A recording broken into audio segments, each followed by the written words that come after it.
அமெரிக்க நாட்டிலே ஒரு சாதாரண செவிலியர், அவருடைய பெயர் கிறிஸ்டி. அவர் ஒரு மிகப்பெரிய மருத்துவமனையிலே மிக நீண்ட காலமாக செவிலியாக பணியாற்றி வந்தார். அவர் தன்னுடைய அந்த பணியை குறித்து சொல்லுகின்ற போது, அவர் சந்தித்த நோயாளிகள், அவர்கள் அதிகமாக கடைசி நேரத்தில் அவர்கள் பேசக்கூடிய வார்த்தைகள் என்ன என்பதை குறித்து அவர் தன்னுடைய பேட்டியிலே சொல்லுகின்றார். அது இன்றைக்கு சமூக வலைத்தளத்தில் அதிகமாக பரவலாக்கம் படக்கூடிய ஒரு காணொளியாக இருக்கின்றது.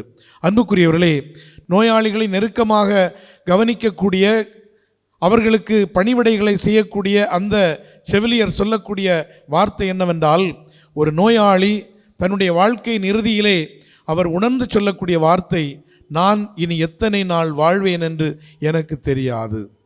இது எல்லா நோயாளிகளிடத்திலும் இருந்து வரக்கூடியது. அப்படி என்றால் சாவை குறித்து, தங்களுடைய வாழ்வின் இறுதியை குறித்து ஒரு உள் உணர்வு அவர்களுக்கு வருகின்றது. அப்போது அவர்கள் முதிர்ச்சியடைந்து சொல்லக்கூடிய வார்த்தை, என்னுடைய குடும்பத்தாருக்கு நீங்கள் சொல்ல வேண்டியது, நான் அவர்களை என்றும் நேசிக்கின்றேன் என்ற ஒரு செய்தியை அவர்களுக்கு சொல்ல வேண்டும் என்று.